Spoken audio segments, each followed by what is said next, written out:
Welcome back, Capital F football fans, to the Ono Sports YouTube channel. Today, we are continuing the team previews for the 2026 college football season. If you have not seen my prior videos, be sure to check them out. They're all going to be in a playlist. There's going to be a little thing that pops up right here to link you to one of those. Go ahead and check those out after this video, because today we have none other than a college football blue blood, the Michigan Wolverines. In 2025, the Wolverines went 9-4, 7-2 overall. They made the Citrus Bowl, but ended up losing to the last team we just covered, the Texas Longhorns. And of course, there was an unceremonious end to the Sherrone Moore era. I won't get too deep into that because I don't think this has any bearing on their future prediction for 2026. But it is important to denote that Sherrone Moore is no longer the head coach. If you have not heard about it, you can go and look it up. I'm not going to get into that in this video. What I am going to get into is what Michigan lost in 2025. And that is, of course, their head coach, their offensive coordinator, Chip Lindsey, and their defensive coordinator, Wink Martindale. And it's a little bit of a mixed bag there. I know Chip Lindsey wasn't super popular at Michigan. Wink Martindale, however, was very good. One of the best defensive coordinators in the Big Ten for his tenure at Michigan. And in all honesty, even without the Sherrone Moore debacle, it might have been time for those guys to go. I think everything post-Harbaugh was a little bit of a letdown. I think Michigan wasn't bad necessarily, but I think they were definitely in need of an adjustment. I think they get a good one here, but we'll get into that in a second. On top of those coaches, they lose wide receivers Samaj Morgan and Donovan McCulley, as well as their tight end Marlon Klein from last season, as well as one of the best running backs in the Big Ten in Justice Haynes. He moves to Georgia Tech. And on the defensive side of the ball, they lose defensive linemen Derek Moore, Jayshon Barham, and Rayshawn Benny, who I actually believe are all on NFL rosters now. So three big contributors on that defensive front are no longer with the team, as well as an underrated loss in what I believe was one of the better kickers in the Power 4 last year, and Dominic Zavada. But in terms of what they lose, it could be worse. I know there's a giant staff overhaul, completely new staff, top to bottom. They do lose some key pieces like I talked about in Justice Haynes, those defensive linemen, but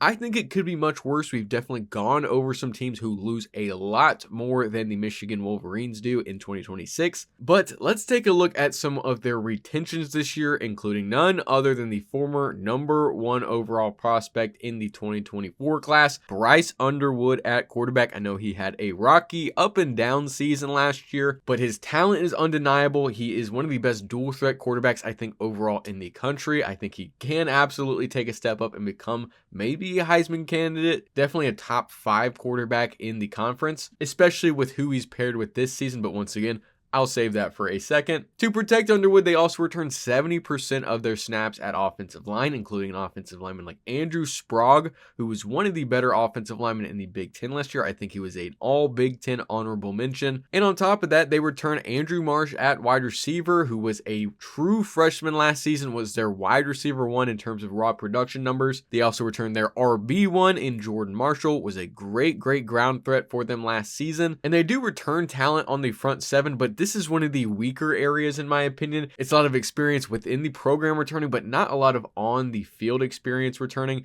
More rotational depth, if anything, taking a step up, should be starters in 2026, but not a ton of production to work off of. But that is absolutely unlike their secondary, which returns Zeke Berry, Rod Moore, and Jair Hill. This might be the best secondary in the Big Ten, probably top 10 overall in the sport. I wouldn't argue with top 5 as well. And that brings us to the fun part for Michigan fans. What do they add? Of course, the biggest addition is their new head coach in Kyle Whittingham, one of the winningest head coaches overall in the sport. Coming with him from Utah is his offensive coordinator, Jason Beck, who hosted a top 5 scoring offense in the sport last season. He had one of the best quarterbacks overall in Devin Dampier, who mirrors a lot of Bryce Underwood. Obviously, Devin Dampier is going to be more polished as a quarterback, him having been in the sport for longer, but that is a very good sign for me. I am very high on that pairing in Jason Beck and Bryce Underwood. I think it could be one of the most underrated pairings this offseason. And Whittingham also poaches the BYU defensive coordinator, Jay Hill, who was among the best defensive coordinators overall in the sport. He had one of the best defenses in the Big 12 last season. And on the defensive side of the ball, they bring in a star defensive lineman, John Henry Daly from Utah, to help bring experience to that defensive line. I was just talking about how that front 7 really only returns rotational depth, but John Henry Daly comes in. He is a key defensive lineman, probably one of the biggest impact transfers overall in the Big Ten this season. They add to an already stacked secondary, bringing in Chris Bracey from Memphis and Smith Snowden from Utah, and some added weapons for that Michigan offense. And Bryce Underwood is JJ Buchanan from Utah. I believe he was their leading target last year. Jamie French, former 5-star wide receiver from Texas, and running back Savion Hyder. Be careful how you say that last name. One of the best running backs out of high school this year. He's going to be a true freshman this year, but a lot of people out of the spring are saying he is going to contribute immediately. I would not be surprised at all if that happens. Michigan has been known for developing elite running back talent, elite running back rooms for many, many years. Of course, they bring in a whole new system, so that might not be the case, but we shall see. And that brings us to Michigan's schedule in 2026. At home, they face Western Michigan, Oklahoma, UTEP, Iowa, Penn State, Indiana, Michigan State, and UCLA. That's 8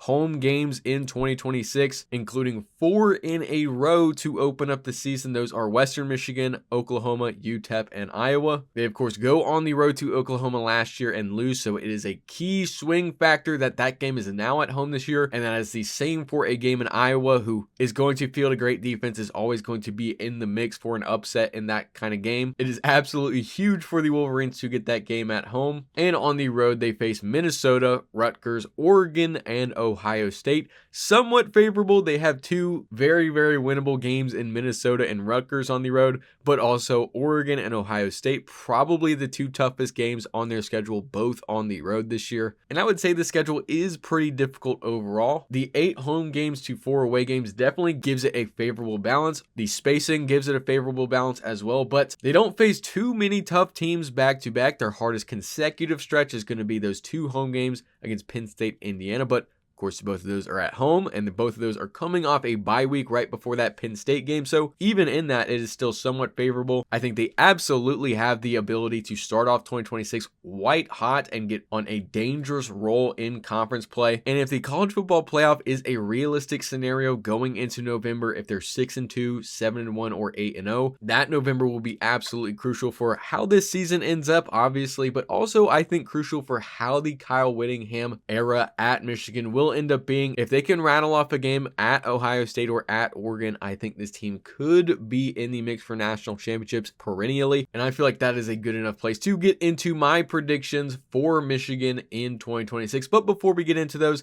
let's take a look at some FanDuel odds for this Michigan team. They are a plus 1,300 underdog to win the Big Ten. Of course, the Big Ten is loaded. It's going to be very, very top heavy this year. There are a ton of teams who are in the mix for that title this year, so not a surprising number with it being an entirely new staff. Year 1 with Kyle Whittingham, I get that, but I am much, much higher than I think any of these odds are going to be. To make the college football playoff, they are also an underdog, and their win total is actually at 8.5. The over on the 8.5 is set to plus 120. So FanDuel really thinks Michigan's cap is going to be 8 wins this year, but I am of the opinion that their floor in 2026 is 7-5, 5-4 in conference play. That would obviously mean they lose their 4 toughest games, and then another one probably in conference play to maybe an Iowa, at Minnesota, or UCLA are the toughest games outside of those big 4. I don't think that's going to happen, but it is very, very possible this year. Just like I think their ceiling is, which I have set to 10-2,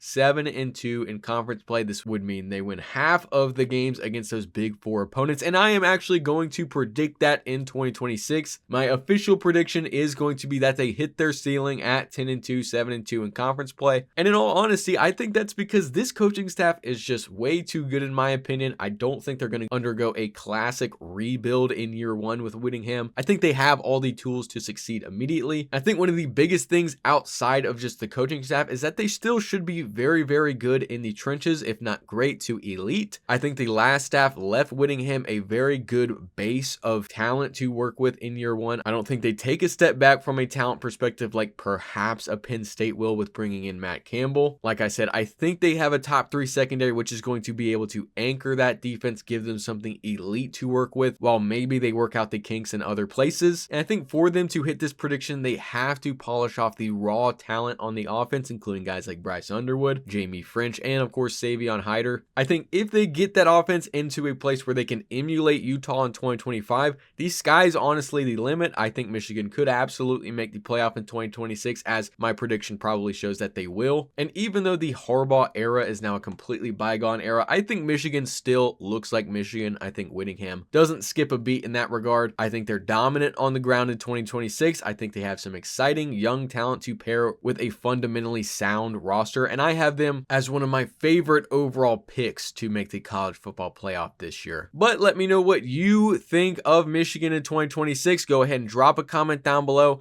Am I completely off base? Is this a 6-6 team, or is this an undefeated team like they were in 2023? I want to hear what you have to say. Go ahead and drop that comment. And as always, thank you for watching. If you enjoyed it, be sure to like and subscribe. It helps me out a lot. And be sure to tune in next week for the next season preview, and I hope to see you there.